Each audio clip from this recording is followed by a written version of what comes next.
A short story, Echoes of the Past, a journey through adoption, faith, and genetics by Riven Waters.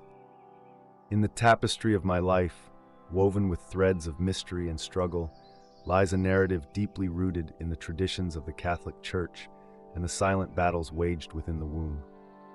My mother, a young woman of 19 cradled within the Catholic faith, found herself at a crossroads when she bore me. Unwed and ensnared by the Church's gaze, adoption was chosen for her and me. A path seemingly paved with virtue but shadowed by a deeper tumult. This tale isn't just about the act of giving up a child. It's a reflection on the unseen scars left by emotional turmoil experienced during pregnancy. It's a contemplation on how the Church, perhaps unknowingly, fostered an environment where a mother's distress could seep into the very essence of her unborn child, planting seeds of anxiety and fear. As I delve into the complexities of my existence, I can't help but ponder the notion that this distress, echoing through the womb, was not just a byproduct of societal shame, but a catalyst for the anxiety that has shadowed me. The theory, while not steeped in conspiracy, gains texture from the recent revelations that stress and trauma can etch themselves into our DNA, manifesting in physical and emotional pain that cycles through generations. Reflecting on my own journey, marked by persistent leg pain from the tender age of 2, I see a pattern. This pain, once dismissed as growing pains or misdiagnosed conditions, now bears a name: Ehlers Danlos Syndrome. Yet, I believe its roots lie much deeper, in the prenatal stress endured by my mother, stress that I now understand could have triggered my condition from birth. This narrative is not about casting blame, but about seeking understanding and healing. It's a story of resilience, a quest to break free from the cycle of pain and fear, to find peace amidst the echoes of the past. As I navigate this journey, I hold on to the hope that understanding the origins of my pain will guide me towards liberation from its grip. My birth took place in a hospital within Maine, known more for its notoriety than its excellence. Over time, it seems the building was demolished, erasing any chance I had to revisit the place of my birth, a detail that, while not central to my story, piques my curiosity. At the time of my arrival into this world, my mother resided at a facility often referred to as a nunnery, designed to support young mothers in the process of giving their children up for adoption. This practice, I suspect, served more as a mechanism for the Catholic Church to exert influence and control, a notion that aligns with theories of societal programming. The concept, which I recently encountered in a show, suggests that our lives are akin to being in a computer simulation, where our programming is heavily influenced by our birth circumstances, including the environment and the stress levels experienced by our mothers. From the moment of my birth, I was thrust into a world of unfamiliar faces, deprived of the immediate maternal bond that is so crucial. Surrounded by nuns tasked with caring for multiple infants, I was just one of many, lacking personalized attention and the familial connection that shapes a newborn's development.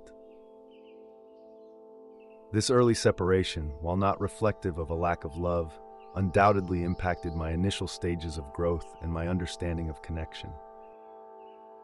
Throughout my life, I've grappled with pervasive anxiety, a constant feeling of not belonging anywhere. Despite having a loving home with my adoptive parents, who were wonderful given the era I was raised in, this sentiment of displacement lingered.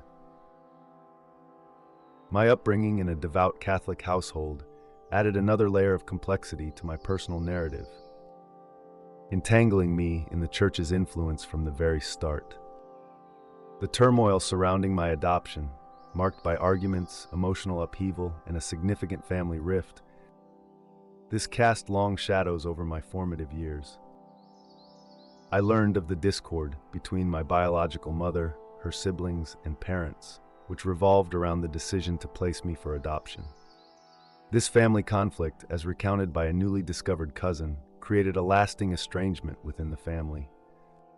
A topic never broached by my biological mother until my own investigative efforts through DNA testing unveiled hidden truths.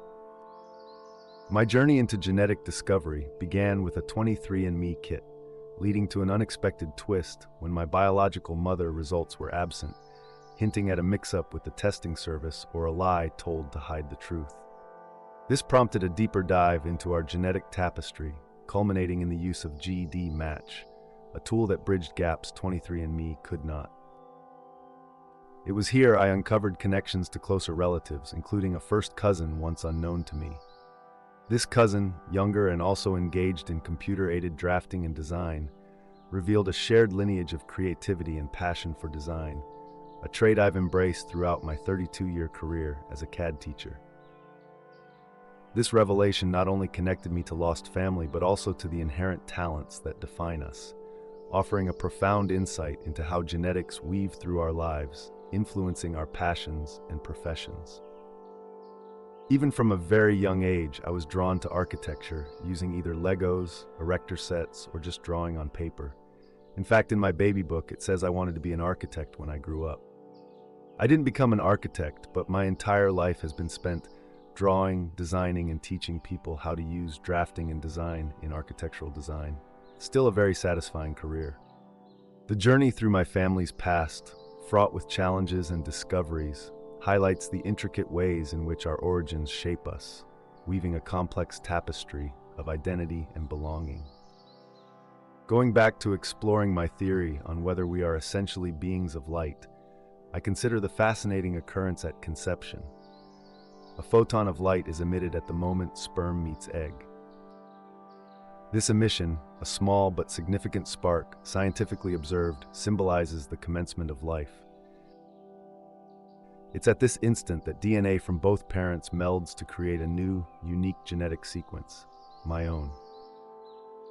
This blend of genetics, a mix of my mother's and father's, hints at the complex nature of our beings, potentially rooted in light.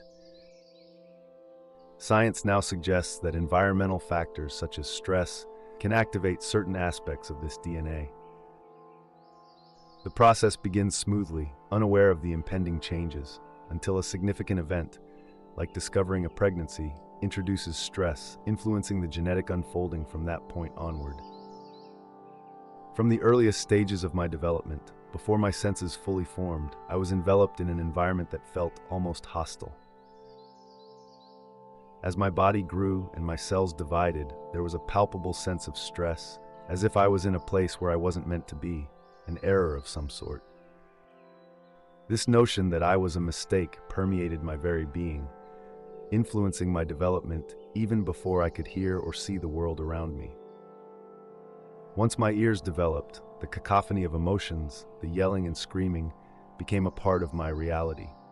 Although there must have been moments of peace and happiness from my biological mother, those were not the memories that left a mark. In 1991, I had several unexplained attacks that led to emergency room visits many times. It was at this time when I searched for and found my biological mother in hopes to figure out what could be going wrong with my body. Our relationship lacked the openness for such conversations, and any early attempts to connect on this level have since faded into a blur of emotion, leaving me with little recollection of our initial meetings. It wasn't until years, actually over 2 decades later in 2019, when I was diagnosed with mast cell activation syndrome, which led to a diagnosis of Ehlers Danlos Syndrome, EDS. This early exposure to stress, I believe, laid the groundwork for my Ehlers Danlos Syndrome, EDS, and the accompanying anxiety and fear that have characterized my life. It's led to a compromised autonomic nervous system, manifesting in conditions like dysautonomia or postural orthostatic tachycardia syndrome, POTS, where even simple daily activities can trigger a dramatic increase in heart rate, dizziness, and nausea. Because of the nature of all my symptoms, I was forced to retire early from my teaching career. Managing these symptoms has become a part of daily life, necessitating adjustments like wearing compression garments to improve blood flow and reduce pooling in my legs, wearing KAFOs, knee, ankle, and foot orthotic, leg braces, elbow braces, wrist braces, crutches to walk with, lift chair recliners to sit in, and a motorized wheelchair. Despite these measures, the question of how to normalize my condition remains. EDS is a genetic condition that, once activated, is a lifelong companion. However, I hold on to hope that there might be ways to mitigate some of the impacts, especially the autonomic issues. I discovered meditation, mindfulness, and breathing techniques in 1992, but never really did any practice on a consistent basis. It's only been recently that I've been exploring various strategies to mitigate the impact of my conditions. These practices offer a glimmer of hope, a potential path toward managing the symptoms of dysautonomia and finding a way to participate more fully in society. Yet, the genetic nature of EDS means that while its activation cannot be undone, perhaps its side effects can be managed, allowing for a better quality of life. The journey toward healing is ongoing, but with continued effort and exploration, I remain hopeful.